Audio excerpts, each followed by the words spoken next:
Hey kids, you're about to listen to a comedy podcast. That means that none of this is medical advice. If you need medical advice or medical care, please contact your doctor. Welcome to the Jock podcast featuring Dr. London Smith. I'm your man, Steve Harvey. Now allow me to introduce your host, the one and only Dr. London Smith. Hello, and welcome to the Jock podcast, where we discuss fitness and health and how to incorporate our modern understanding of science and medicine into our daily lives, but without it being so boring. I'm your host, drlondonsmith.com. I would like to begin by apologizing to our listeners. We've received some feedback about the excessive amount of technical medical terms that I've been using, such as nitroblue tetrazolium testing and fondue. So I'll try to temper my terminology to a simpler one in the future. Here to help with that is our producer, Cameron. Dr. London, I'm just going to go ahead and get out in front of this. I need to make an apology. I know we're going to get a lot of listeners in this episode because a lot of people are tuning in for this, expecting, oh, what's he going to say in his apology? I actually have something written and prepared. Yeah. So just before we get into the episode, we'll get to the medical stuff. We'll get to the doctor stuff. Before we do that, I think it's important that You need to read your statement. I'd really like to read my statement. In the last few days, I've learned a lot about nature and how important it is for us to respect this earth. The creed, take only photos, leave only footprints, is not just a memorable phrase, but something to be respected. I see now how it's up to us to protect the planet we love, and even small mistakes can have big consequences. When I intentionally ran my Range Rover into that black bear, I did so with the best of intentions, in the name of safety and science. I see now I should have never attempted to drive my car 65 miles per hour into the side of a sleeping bear in the middle of the woods. There's no undoing the past, only learning and moving forward, and I'm excited to grow with you all.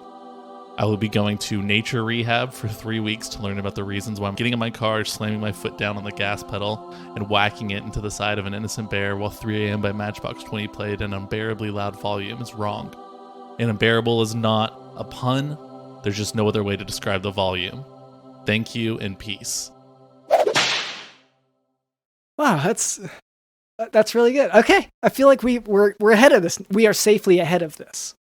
So that's our producer Cameron. Also with us is Digital in the house.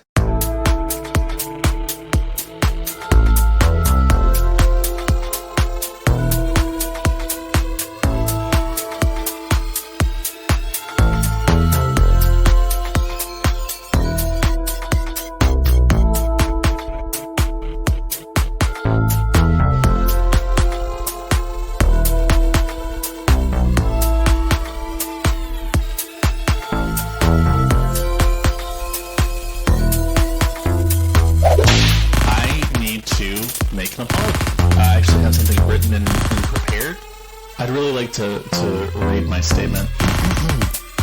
I actually have something written and prepared. I'd really like to read my statement. In the last few days, I've learned a lot about. In the last few days, I've learned a lot about. In the last few days, there's no undoing the past, only learning and moving forward, and I'm excited to grow with you all. I will be going to rehab for 3 weeks.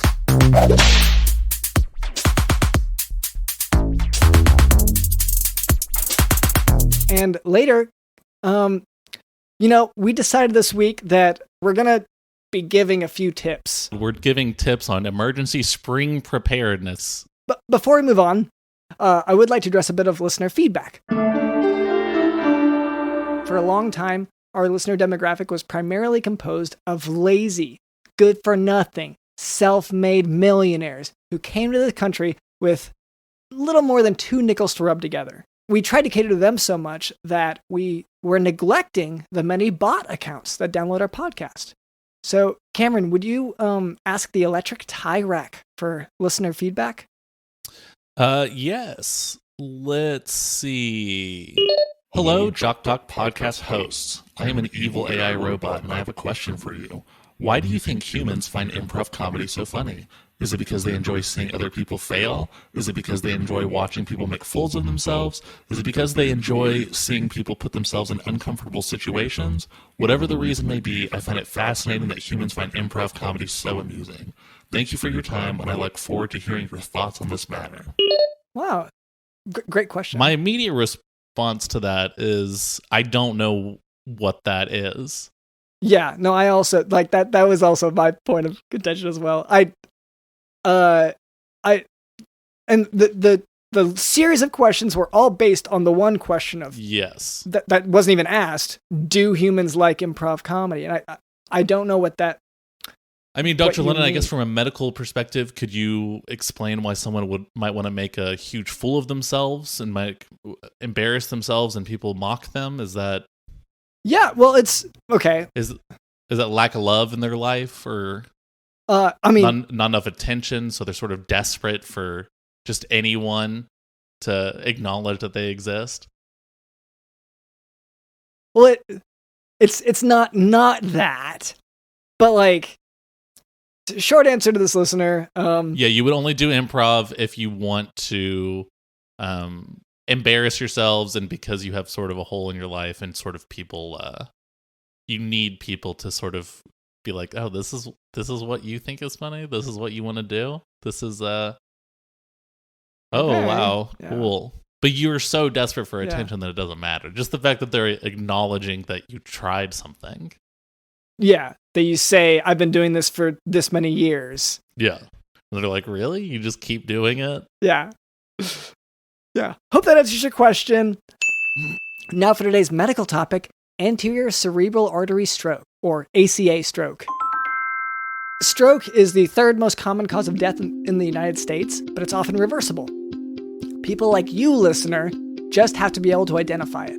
The commonly used acronym to recognize a stroke is FAST, F-A-S-T, which stands for facial drooping, arm weakness, speech difficulties, and time to go to the hospital. So, if you see someone who suddenly has facial droop, weakness in their arm, and speech difficulties, you should get them to a hospital fast. And of course, you say it's the third leading cause of death, but it's reversible. Obviously, reversing death is sort of controversial. I mean, people call it the living dead or zombification. But of course, this part of medicine is the dark arts, is it not, Dr. London? It is raising people from the dead in sort of a zombified or Frankensteinified state. Well, I'd say it's more like just where the blood vessel was blocked by a clot, it's breaking up that clot and then allowing blood to go in. And allowing your sort of voodoo vials full of newt eyes or whatever to sort of raise them from the dead, and as they feast on human flesh afterwards. And I don't think anyone is here to judge. If that's what you want to do, it sounds like you're here to judge. People cope with loss in so many different ways, and it must be difficult to have someone die of a stroke, which is so common. So to be able to reverse that and bring them back, from the dead as this sort of ghoulish creature, who am I to judge? Neurological deficit from the death of brain tissue, like that is what it is. And in an anterior cerebral artery stroke, the anterior cerebral artery is in the brain. That's blocked by a blood clot. Symptoms of an ACA stroke specifically, they include personality or cognitive defects, such as confusion, urinary incontinence, and leg weakness, more severe than arm weakness. So yes, their personality and cognition can be affected in this particular type of stroke. And how are they walking? Are they dragging a foot maybe? Are they kind of like limping and going? The leg weakness, oh. Yeah, more severe than the arm weak. This is strengthening your case a little bit, but like I still think it's not the same as a zombie, because people can once again have their brain matter restored, just with normal blood flow. After, do they have? I assume they have to feast on some human brains or whatever to get that going. Is that why they crave them so much? See, I think that's a point at which there's a division in schools of thought. Your school of thought, which I think is isolated, thinks that, and all the other schools of thought think that. My school of thought is just classic Night of the Living Dead, zombie. You sound like maybe yours is more of a clinical. I don't know. I Am Legend style, very fast zombie. Yeah, well, so risk factors for an MCA stroke are the same as those for myocardial infarction, also known as heart attacks. These risk factors include high blood pressure, diabetes, high cholesterol, and tobacco smoking. The best initial test for any kind of stroke is a CT scan of the head without contrast, whereas the most accurate test is the MRI. And I Am Legend, those are vampires. No, they're either mummies or they're vampires. They're not zombies. Are they not zombies? I thought they were. No, they're not either. You think that they're zombies, but they're not. They're actually, it's either mummies or vampires, or it could be. Wait, what are you like basing a type this of wild on? Fish, huh? What are you basing this on? My cousin. Okay, your cousin's your cousin or your cousin's ideas. My cousin told me this. Okay. And he told me to tell you this, but I forgot until right now. Okay. Well, I guess thank you to your cousin for the. So the CT scan is done first only so that hemorrhage or brain bleed can be excluded as a cause of the stroke prior to initiating treatment. After the CT scan, you run tests to find the cause of the stroke. This can include an echocardiogram, an EKG, a Holter monitor, and a carotid duplex ultrasound. As for treatment, it depends on a lot of factors. If the patient gets treated within 3 hours of the onset of the stroke, thrombolytics may be used to break up the clot. And so that's an important point, within 3 hours. So you see the stroke, you get them to the hospital because you want them to be, getting treated, not just to the hospital, but getting treated within 3 hours of the onset of the stroke. If it's been more than 3 hours since stroke onset, the treatment may change, and the treatment will also depend on the patient's age and their medical history. But suffice it to say that there are treatments, which is why we should all know how to recognize a stroke and get these patients to a hospital. It'll require more serums, more rituals, maybe more curses or whatever you want to say to sort of bring this evil creature back to life from the depths of hell. Yeah, I mean, normally if we're going to say any kind of words, that'd probably be if they don't come back. That's usually whenever we would say, we pronounce them as dead, and then that'd be when we're not taking a stance on whether or not should the dead stay dead, should we bring them back to life using, sort of these abominations of science. Thrombolytics, yeah. Okay, we can move on to, honestly, the sort of the crux of this whole thing. Yes. Last fall we did, or right before the fall, we did the emergency fall preparedness episode because fall snuck up on us, spooked us, and we were like, we have to get prepared. Yeah. And it turns out Dr. London and I were studying the calendar the other day. We try to do our calendar drills every once in a while just to make sure we know, okay, that's what a Tuesday is. And I gotta say, those drills are so disorganized, and we have to get better at those because I was all over the place.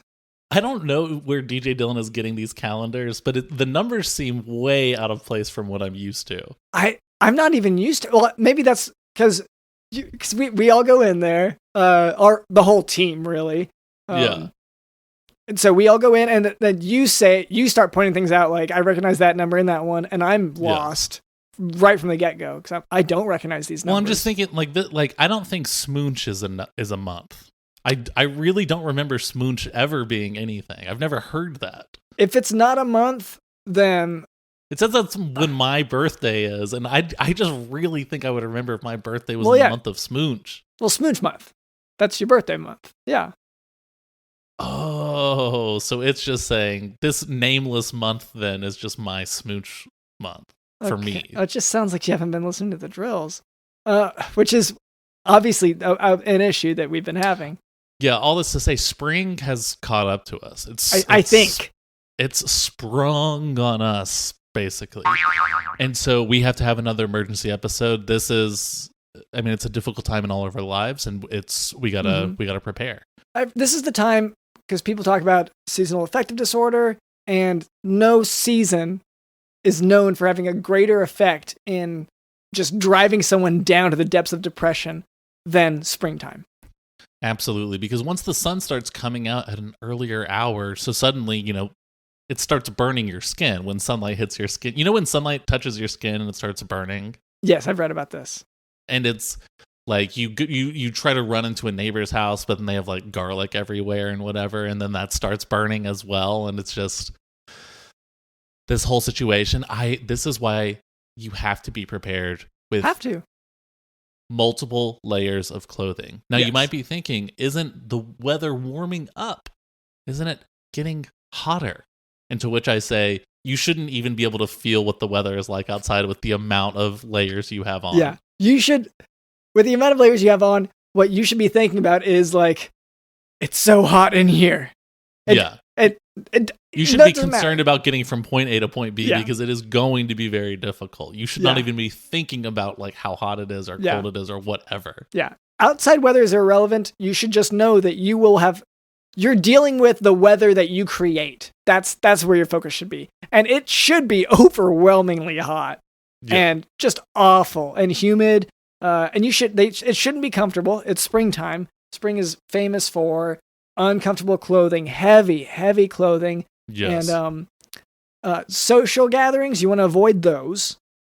Because once again, it's springtime. I feel like I'm just saying normal springtime stuff. But like, obviously, you want to shelter indoors for most of it. That people say like, okay, the ice is melting. Yes. So open your freezer. Let it pour out. Leave it open. That's part of springtime. This will lead to wet shoes. Melting ice leads to wet shoes. This is something you have to be prepared for and have to know. That hopefully you've got multiple layers of shoes on already. So if the outer layer gets wet, it's fine. Actually, that's a good point of clarification. Most of the clothes we're talking about layering are on your feet. A lot of them are on your feet. Yeah, like, absolutely. I guess like a jacket and whatever, but mostly it's your feet. That's where all the heat escaped from, Dr. London. Yeah. It's the head and the feet. Famously, yes. The feet are the sort of the where temperature gathers, because it's all your center of gravity goes down to the feet. The feet are the furnace of the body. Mm-hmm. Yeah. And if the furnace gets cold, is a cold furnace going to pump hot air into the rest of the house, Dr. London? I don't think so. No. So I'm not sure. I'm not 100% sure about that, but I don't think so. Have not looked it up, but don't really know how furnaces work. Don't know what it is or don't trust it. Nope. And which I know what you're thinking. Springtime, it's furnace season. Well, not after you've left your freezer open and it's melted and your house is flooded, including the furnace. So that is going to be an issue going forward. You're going to have to find a way to escape the house. Yes, you do not live in this house any longer. Yeah. It is flooded, it is ruined because springtime has sprung too harshly. You now live in the wilderness. So you'll go outside. First thing you might notice, it's very hard to walk because the water's gotten through several layers of your shoes. Which should be fine with the amount of layers you have, but it's getting close. You're getting worried. You're nervous. It's one of those things where, like, of course your feet aren't, well, they're soaking wet from the sweat because it's heavy, but they aren't covered in water, and that's what's important. But you are dragging several pounds of water at this point as you walk around. And so the important thing is you're also dragging your items, like just from your house, because you just sort of grabbed whatever you could when it started flooding, and you realized this is no longer my home. I need to just whatever I can take, and maybe like a garbage bag or maybe like a pillowcase or something. Well, it's a good point you make that point because you do have to. The easiest way to transport a lot of items in such a situation is you want to go to, say, your toaster. Which I know you're thinking water. Well, you unplug the toaster. Don't be stupid. And then you tie that cord to the cord of another appliance, to your air fryer. And then you tie that to another appliance. And soon you're going to have a trail of appliances following you. And these will be useful to barter in the new world. Once spring comes, the monetary system that you and I are used to will no longer exist. Which is good. It's sort of unprecedented how quickly spring has sprung this year. And so we don't know what it's going to look like on the other side of that. When we get to summer, and oh my God, summer. I'm already shaking my boots just about the thought of that. So let's just focus on spring for right now. We don't know. I'm kind of just mushing in my boots. We don't know what things are going to look like by the time we get there. But there are a few things we can guarantee and prepare you for. For example, there will be more sneezes than usual. You might have spent the last few months being like, remember sneezes? Remember when I used to sneeze? Now that it's cold outside every day, I'm barely sneezing. That is a trap that lured you into sort of just being content and not realizing what's actually happening. Because as the ice thaws and the flowers grow, you will be sneezing. Oh, and that's another great point. You have to kill the flowers. You have to stop all the flowers. They will grow to overwhelm you. So when you're dragging your appliances along, if you see flowers, especially, and I hate to imagine it, but if you see wild flowers, they're called that for a reason. You might be thinking, well, you're not supposed to touch a wild animal. You're not. You can kill a wild animal, though. Don't touch it. Yeah, don't touch it, obviously. Don't touch it. Kill it. Kill it. And you need to kill the wildflower. Now, I know what you're thinking. What if I didn't grab enough weapons from my house as I was hurriedly running away? I'd say, go back. It's too late. It's either that or it's too late for you. Sorry. You're done. It does depend on how soon you realize it. But how far you are from your house. Because with the amount of layers you have on, if you're too far, you're not going to make it back. Yeah, it is a lost cause. But okay, so that does sort of, we're getting to a choose your own adventure moment, so to speak. Let's say you do make it back. You're going to want bullets, no gun. You don't support the gun stuff. But you want bullets, obviously. And then knives, but not too big. Well, and you're pretty convinced because you used to have a wicked fast pitch back in high school when you would play baseball. Yeah. And you're kind of convinced that if you threw a bullet at a fast enough speed, it would penetrate someone's skin. Like it would still work. Yeah. Like it wouldn't necessarily go off, but it would really send the message. And the message, it's like how with a gun, sometimes just the sound of, cocking the shotgun, that's enough to scare someone. Same thing with throwing a bullet. If you throw it hard enough that it really stings. Well, I had this wicked fastball. Oh, yeah. Dr. London. Oh, my gosh. It was crazy. No, I read your blogs about it. Yeah. Yeah. Oh, so fast. People were disgusted by how fast it was.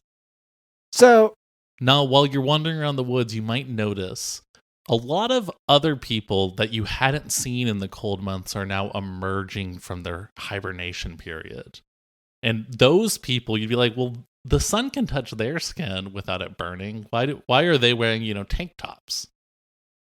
Do not talk to those people. Those people will hurt you if you ask them these kind of questions. They're sick. They're unclean. You don't know what they have exactly. No one's told you, by the way, except for us, obviously. No one's told you that there's some kind of disease going around, but you're pretty sure there's gotta be. Or a mental illness, Dr. Lynn. These are people who are so messed up in the head that they don't even care about the pain on their body when the sun touches it. Yeah. They're like, oh, I like the pain. Yeah. Which is just like, how can you like that? Exactly. And it's sick. And it's so literally radiation. It's actually radiation.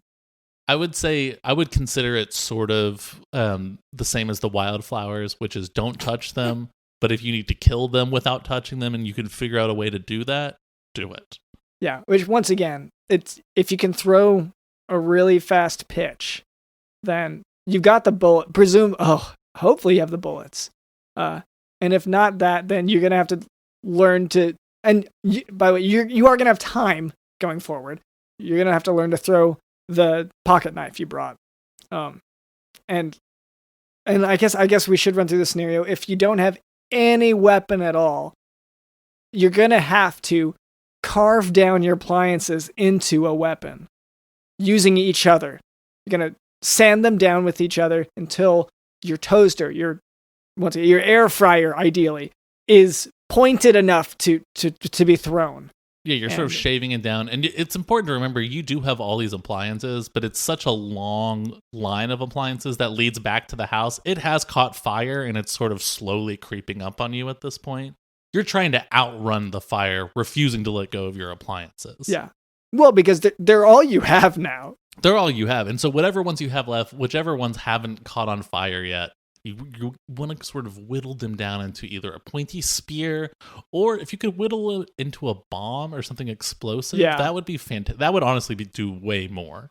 Yeah, or like an AK-47. Yeah, like something. Oh yeah, that'd be just for practical reasons. That would be really useful. If you could whittle it into a poison, if you could whittle it into like any sort of gun or a new home, a house. If you could whittle it into a house? No, because once the fire catches up to everything, it's just going to catch on fire, and you get caught in the cycle. Right, and the gun would actually eat the fire, so then you'd be safe. Yeah. Okay, so so you're on this journey. You might see people. Let's see. You've presumably. I'm thinking of just the worst case scenarios. So, if you do see a full field of wildflowers, you're gonna have to go through, and you have to get low. That's the object there. You get low. So it's kind of like in a burning building. You get as low as you can to stay below the smoke.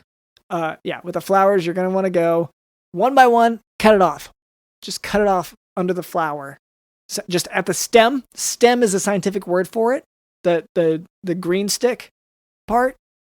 You're gonna go a little bit one by one, and that's gonna be your job. And you are gonna be pulling your burning appliances as you go through, but you are gonna crawl through this field and get that done. This is your life now. Yeah, that's most of what you're gonna be doing. And that I'm trying to think if there's any other steps at that point, honestly, because that's kind of most of it. I mean, again, like you said, this is sort of a choose your own adventure. So if we, rewind all the way back, right? And what if instead of letting your house flood? Okay. And then letting the flood,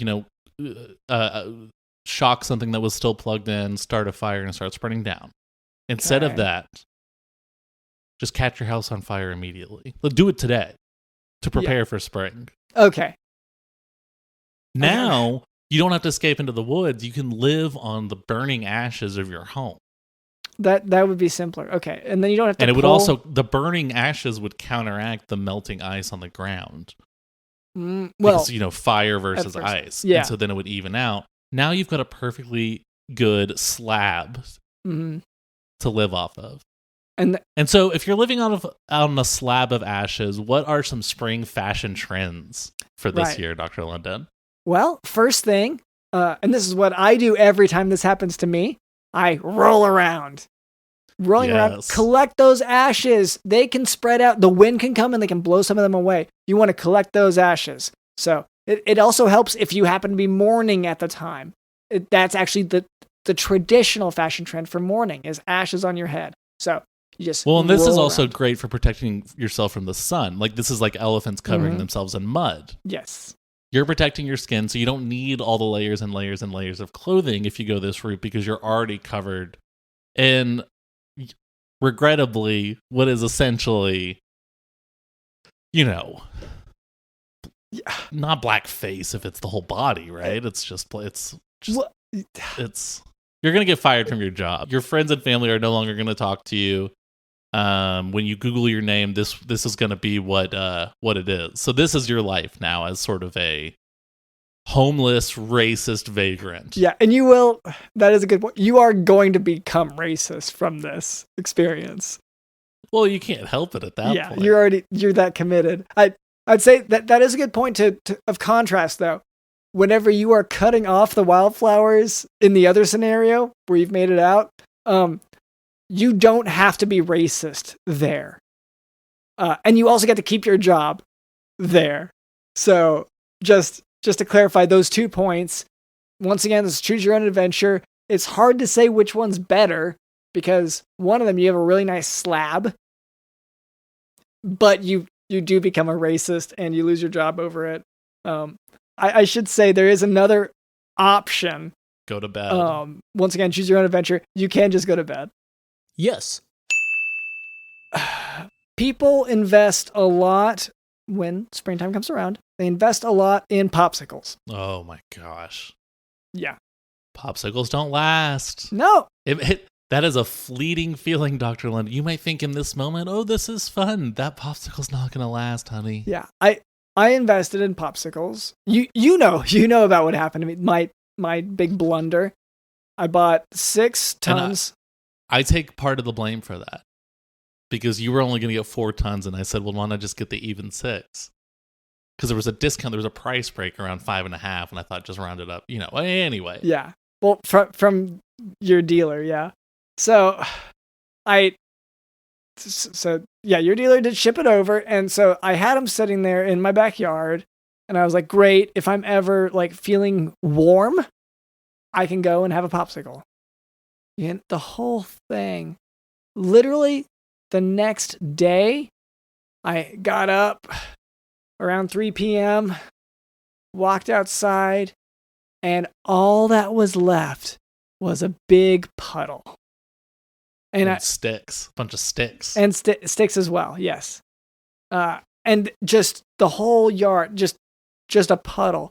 And I thought, well, thank goodness this wasn't in my house, you know? Oh, it would have gotten everywhere, and then you would have had to evacuate. Yeah. It would have eventually tied up appliances. Caught something on fire as it got into the sockets, and then you'd be living in the woods again. Yeah. So I think we covered all of it. All right. Well, my name is drlondonsmith.com. This has been Emergency Spring Preparedness. See you.